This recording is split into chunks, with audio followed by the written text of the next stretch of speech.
Welcome everybody to Funeral Nation episode 189. I'm Ryan Thogmartin. That is Jeff, the Funeral Commander Harbison. And this is the funeral profession's only weekly news show. Like, if you want to know what's happening in the profession and what the pulse is, this is where you tune in. There's imitators and then there's originators. And this is it, brother. Yeah, this is where you can find out what's going on up to date. In fact, we just got a message in not too long ago we're going to chat about here in a few moments. That's right. And, oftentimes we give some pretty good commentary and get feedback from other people who listen to us. And it's a great thing. So you're outdoors right now? I am. It's finally some sunshine here in the Ohio Valley. So I'm soaking it up while I can. I gotcha. Yeah, we're here in Phoenix. We're going to make 100 before the week's out. So wow. Welcome to the summertime. Well, Yeah. Speaking of summertime and doing great, C&J Financial, you know what? We can't make this show run without them. And I just love working for them. We are coming up with a new program that will roll out here soon. I'm very excited about it. And basically from a cash flow perspective, we're seeing that funeral homes are really starting to struggle. Well, we're seeing revenue per call is dropping. And the bills keep coming. You know, the overheads don't necessarily change. That payment to the bank, you know, with some folks with SBA has been great because they've been getting a reprieve. However, as employees and everything else to take care of. So we're looking forward to doing some really interesting cash flow analysis for our clients and for folks who aren't clients and like to just talk a little bit. So if you're not using C&J, just remember the funeral isn't over till you get paid. And if you got anything over 30 days, that's a long funeral. That's right. What the heck you doing? Yeah. What's that all about? With some hot, fresh news, Ryan, how about share it with us from the Funeral Service Foundation?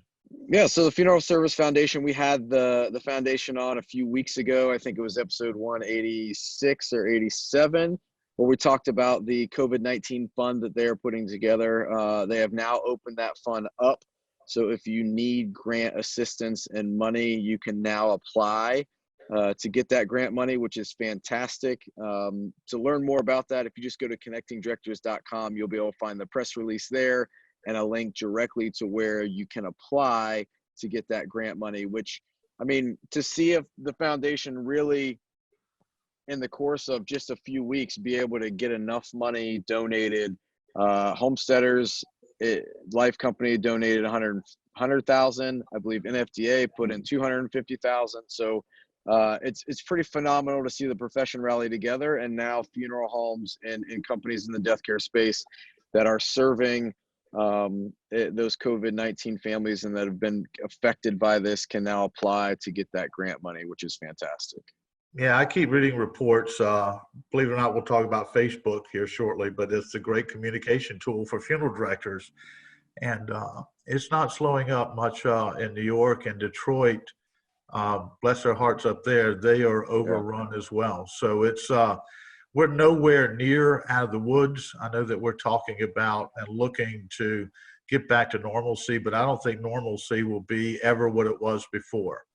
No, you know, Jeff, I listened to a sermon this weekend that talked about, you know, the phrase of getting back to normal. But this really pivoted and said, looking forward to normal and what that, you know, we don't know what normal is going to be, but it's not going to be what it was. That's for sure. No, it's completely different. And, you know, interestingly, just for me and my own personal thoughts, we have masks when we go out. My wife's in the medical profession. They're overrun. They've changed procedures significantly. And I think we'll see those same procedures and ops change for funerals and funeral homes. I mean, as you said, we've leaped now into the 20th century. Lord knows what's going to happen for the 21st. But the bottom line is, I don't think it'll be a new normal, and that is yet to be defined.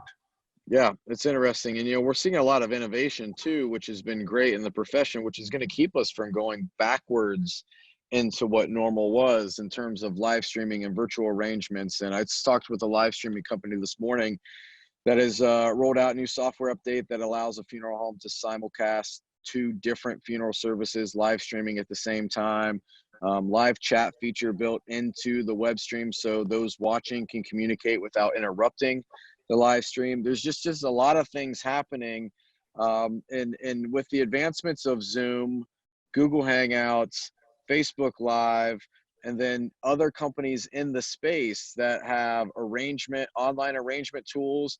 It's been interesting to see how quickly companies have been able to pivot that didn't have online arrangement tools and realizing like, hey, if this is happening and more families are planning virtually with a funeral home and we don't have our products or tools into that system, then we're not part of the conversation. So adapting how their products and how their systems are displayed to the family, it's been really interesting. You and I both have kind of been given a platform through this where we get a lot of opportunity to consult with funeral directors and companies getting into the space, companies developing new products, changing products, and really being able to see how the innovation has just sped up dramatically through this. I hope we don't go back to normal, because I think normal would be taking a step backwards.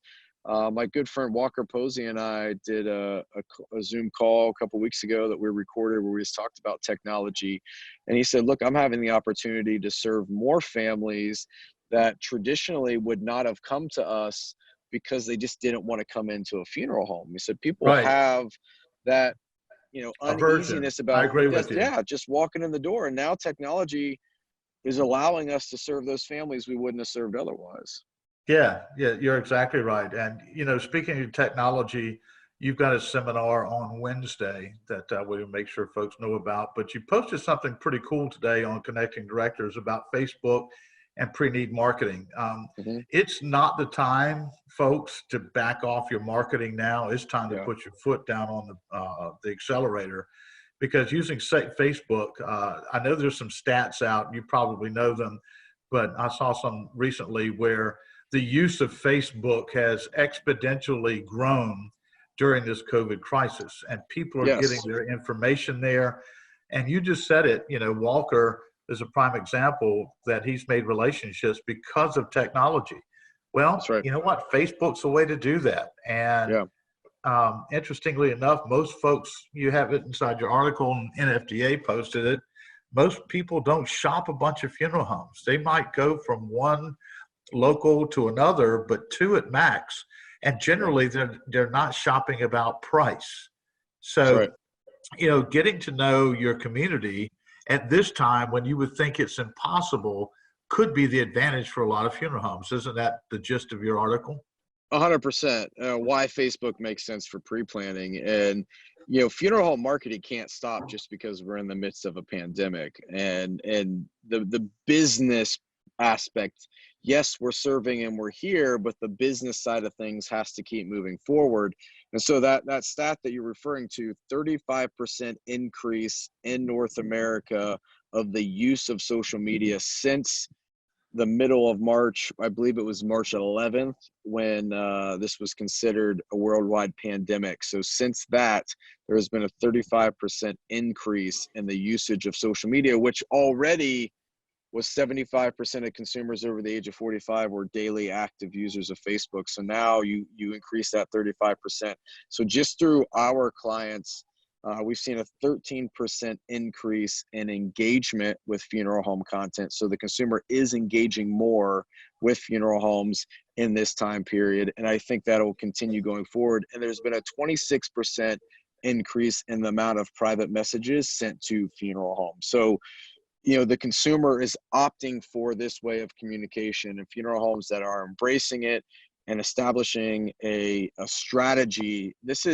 Look, if you were in the bucket of people that, yes, we have a funeral home and we automate and pay for some of this generic content, you have been left behind because you have not been able to pivot quick enough to address the concern and the topics at hand in real time. So that is not an excuse anymore. The opportunity to engage consumers in real time is valuable. And that article you're referring to, Jeff, that we posted this morning is really why Facebook makes sense for pre-need. And number one, Facebook is a relationship building tool. It's the reason that it exists is to connect consumers. And This is a 100% opt-in on the consumer's end. No one's making them engage with your funeral home. So it's voluntary, it establishes a relationship, and you've got the ability to then control that conversation.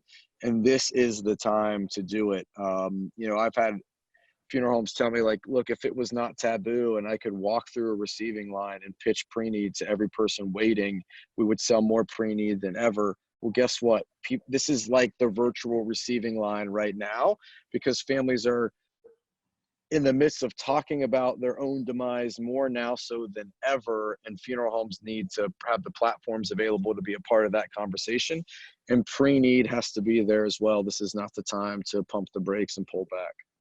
No, it's interesting. I had a thought as you started there that death has come to the forefront. Mortality has come to the forefront in our nation. I mean, we didn't report deaths before. The last time I remember talking about deaths on a consistent manner in the news was during Iraqi freedom and some of the wars that we had.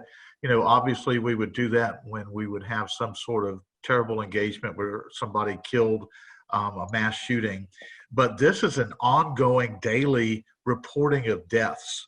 And people are really paying attention to what those are in their communities and the people that are sick. Fascinating still, the CDC, we're still down in deaths nationally, 8 to 10%. And so they can't see that in New York. They certainly can't see it, in Detroit, some of the other places where there's, high impact from the COVID-19.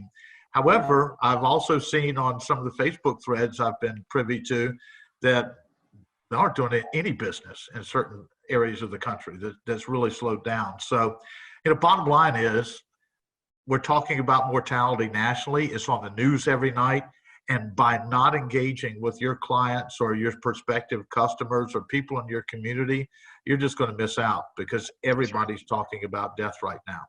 Absolutely. And there's a wrong way and a right way to have that conversation as well. And there's a fine line, and you got to have the right tactics to be able to have those conversations in a tasteful manner.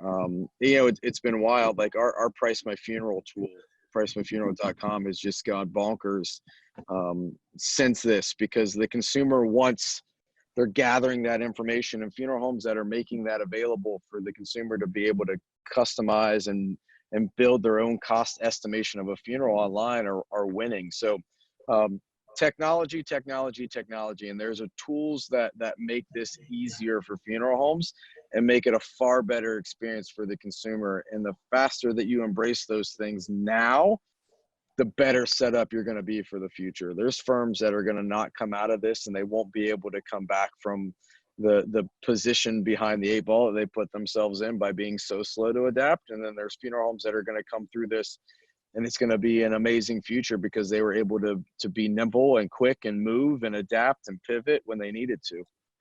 That's it. Well, you couldn't have said it better there. In fact, your webinar is going to be, smart and empathetic marketing for funeral homes and cemeteries. This Wednesday, the 22nd at 1 p.m. Eastern. So we'll make sure and flash that up here, and look on Connecting Directors in order to sign in to watch that.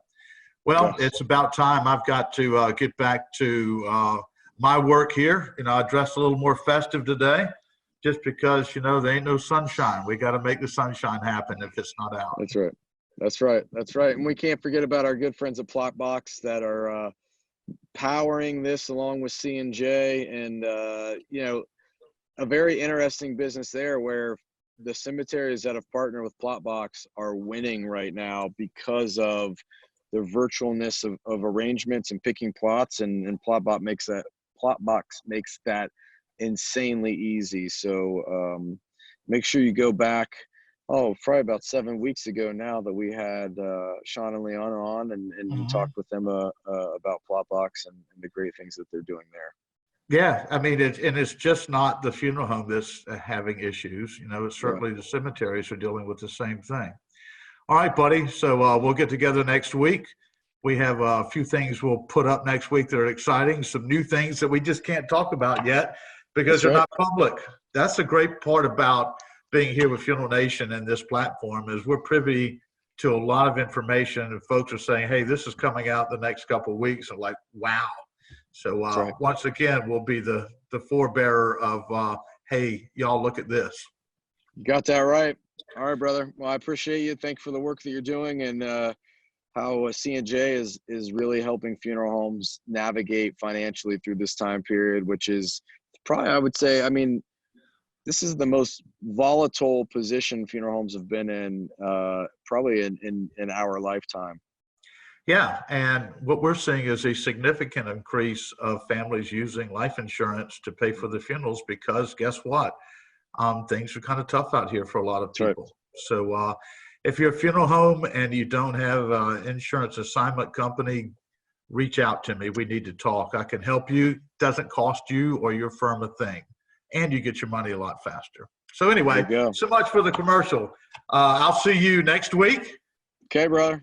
Appreciate All it, right. Commander. Until Out next here. week, have a great week.